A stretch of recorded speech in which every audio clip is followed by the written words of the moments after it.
Oh, year five. Mr. Bedford here. We are going to do our first English lesson of this week. Um, and we're going to start our new unit looking at a set of instructions. And we're going to start by looking at identifying the features that make a set of instructions good, or what could be improved in order to make them better. Now, the reason we're going to do this and the way this is going to work is rather than looking at the model text first, we're going to have a look at what makes a good set of instructions. And then when we come to look at our model text, it's much easier for us to then pull it apart to see what works and why everything is in it. And we can also have a look at whether or not we've got all the features that we've already thought about and move straight into, from that, looking at making our own set of instructions before you think about your own. This is a slightly different way of doing it, and the reason for that is that you've done instructions before. So what we're looking at now is those extra bits on top of just the series of steps that you do in order to get to the end. So, thinking about this, what are instructions? What makes a set of instructions good? What might be missing from a set of instructions? How can we improve a set of instructions? These are all questions that are really important when we're looking to think about whether the instructions that we're looking at make a difference or are easy to follow. You can get a set of instructions for so many different things. How to turn a light bulb on, how to change a light bulb, how to dress in the morning, how to make a cup of tea, how to get to school, your directions to get to school, what you need in your bag. Loads and loads of things you could make instructions for. Some of them will be easy to follow, some won't. So when we look at a set of instructions, when we're looking to see whether a set of instructions is good or whether the set of instructions actually is hard to follow, we have to think about these things in order to know what they're telling us. So what are the instructions? What are we actually looking at? What's the main body of the set of instructions? So let's have a quick look at a very, very simple set of instructions. So here it is. We have a set of instructions on how to get up in the morning. Very, very simple. And I've actually just done it really basic and straightforward. Well, let's run through it. So what are instructions? These instructions allow us to get up in the morning. Do we think this is a good set of instructions? It does tell us what to do.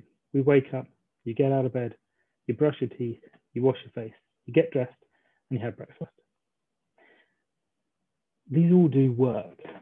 And actually, if you were to follow them, you would hopefully, in the end, be in a situation where you'd have had breakfast and you'd be ready for school or ready for your day.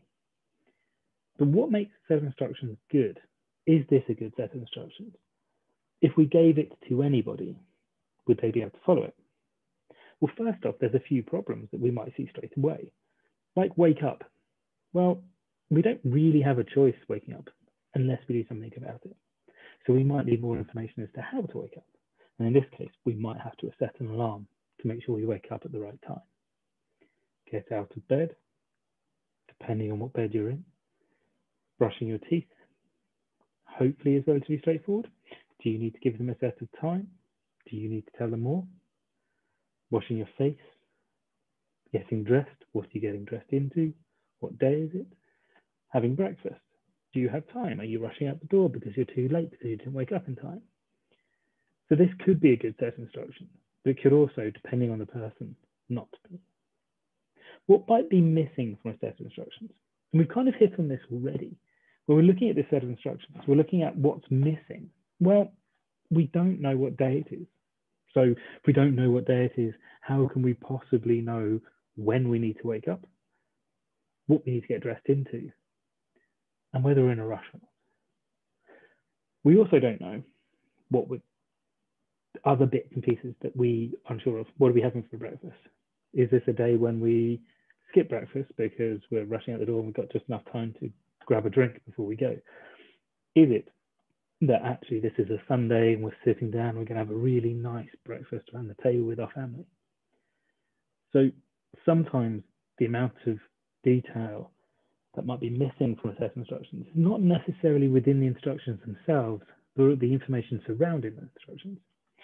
And that's a really important bit that we're going to think about when we come to write our own set of instructions, not just the steps we're looking at, but the bits around the set of instructions that tell us what we might need, what the set of instructions are for, and any additional piece of information that are going to help us make sure these set of instructions are useful or used in the right way.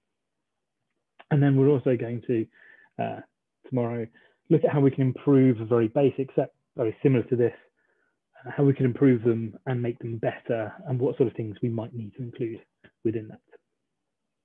What I'm going to do now is I'm going to show you a few more slides. On each of these slides, there is a set of instructions for a card game. Now, I'm going to read them to you so you can listen. You can then pause after I've read it to you for a moment, and you could leave instructions on the screen. You could try it if you've got somebody, if one of your parents is obliging, or if you can play it on your own, just to see whether or not the set of instructions is easy to follow. And what I want you to think about when you're doing this is whether or not the set of instructions work, or whether they could have been worded or could have given you more or less information to still give you to the same result. Sometimes you'll find that instructions are really wordy and it takes a long time to get through. And therefore you get lost in what you're doing. Sometimes you find a set of instructions is really basic and straightforward. You know exactly how to get from each step, but you don't actually know why you're doing this, or there's a lack of information. So if you have a deck of cards in your house, you can pause now, go and get those, and then come back and we'll run through some more. Okay, so our first set of instructions, see if this game works for you, is cheat. Now, some of you might know this, but just listen, then read, and see if you can follow along and play the game yourself. So this is an easy game for any number of players from 3 or more. If a large number of players is playing, you may want to combine 2 packs of cards. Deal out all the cards in a pack equally as possible to all players. It doesn't matter too much if one player has one less card than the other.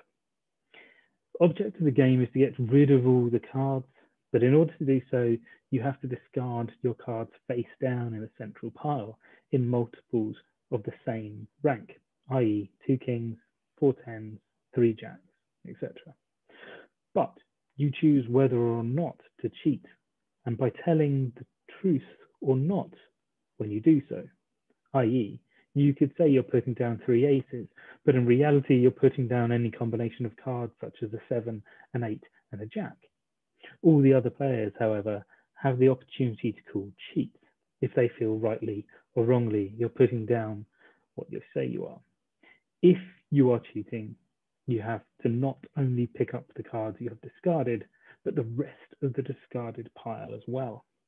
If you are not cheating, you turn over your cards you just put down to prove you are not, and the person who accused you of cheating has to pick up all the cards in the discard pile.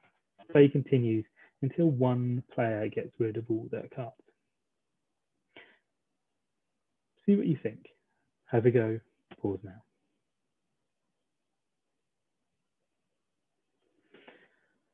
Okay, we're going to go on to game 2 now.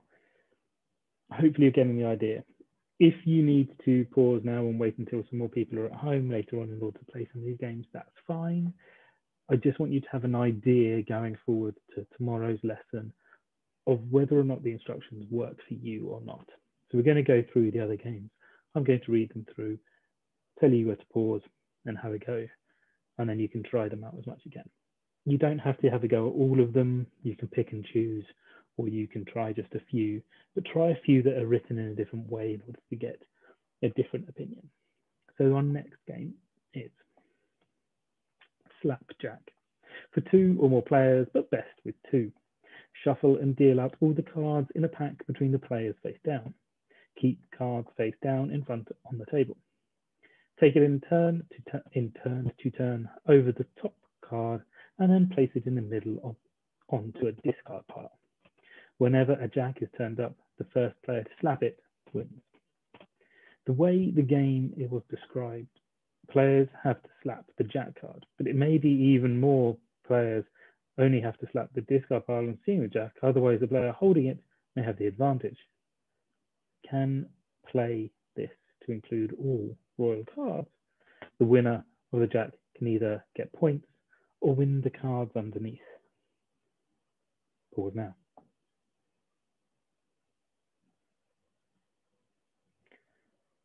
The next game is Chase the Ace. For number of players, for 3 or more players. What you will need: from a standard pack of cards, remove the jokers, the ace of clubs, the ace of hearts, the ace of diamonds, leave in the ace of spades. First, deal the remaining cards out face down, evenly among players. Having the exact number for each player is not necessary. Any pairs of cards are removed and discarded. Keep their cards hidden from the other players throughout the game. Player 1 to the left of the dealer starts, chooses one card from the dealer, card standout, facing away from player 1. If the card now makes a matching pair, this pair can now be discarded.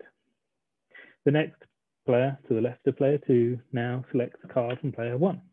Play continues around the circle in this fashion. The player who is out when they have discarded all of their cards, the last card left will be the ace of spades.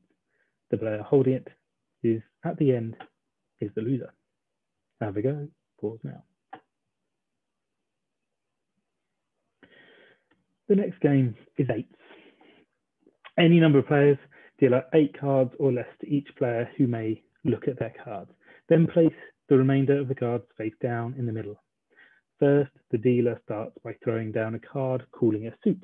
Going clockwise, next player has to follow suit or put down a card of the same denomination, or one of the special cards below which affects the next person. If a player is unable to put any card down, they must pick a card up from the remaining pile, and play then goes on to the next player. If you put an 8 down, miss a go. 2, pick up 2 cards from the remaining pile. Jack, pick up 1 card from the remaining pile, and Queen reverses order of play. Pause now, have a go.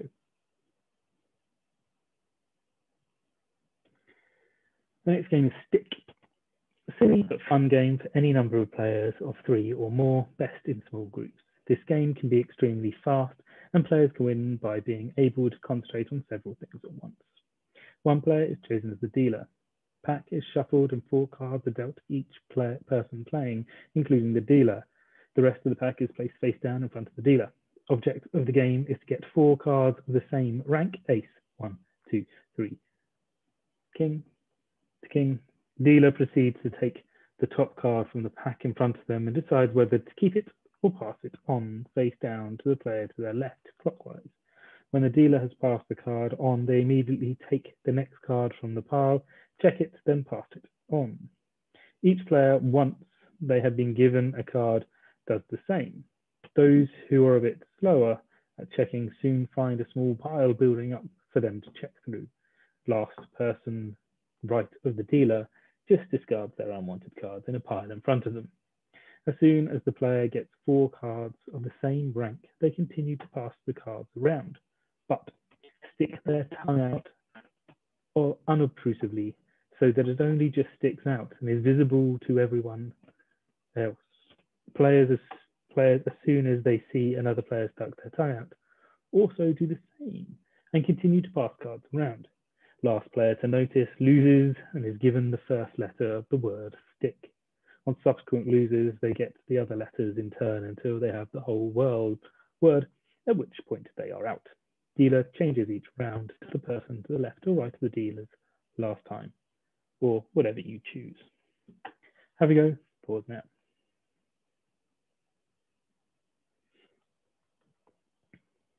And our last game is sevens. You need 2 to 6 players. Deal 7 cards to each player. Turn one of the remaining cards face up and place the rest in a pile face down. Players take it in turns to play. The aim is to be the first to get rid of all your cards. Each player places a card face up on the top of the card, which is already face up in the middle, thus creating a pile of cards which are face up.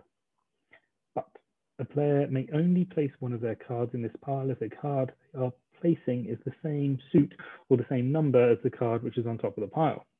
If a player cannot play when it comes to their turn, they must take a card from the face down pile of the cards.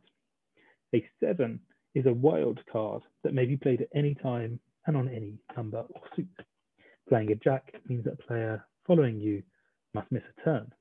The first player to get rid of all their cards is the winner. Have a go. Pause now. Okay. So the idea of this is that you will try out these different card games. And all I want you to do is to see which was the easiest to understand and the easiest to learn from the set of instructions you're given. And then I want you to have a look at that one and just see why that was easier to understand. What made that particular game easy to understand and easy to play? Some of these are quite wordy, some of them are less so. Does that make a difference?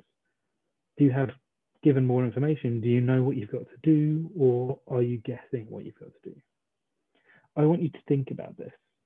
Just write a few notes, and then tomorrow we'll look at how we can improve a set of instructions, given some of the thoughts that you might have had today. Thank you, and we'll see you tomorrow.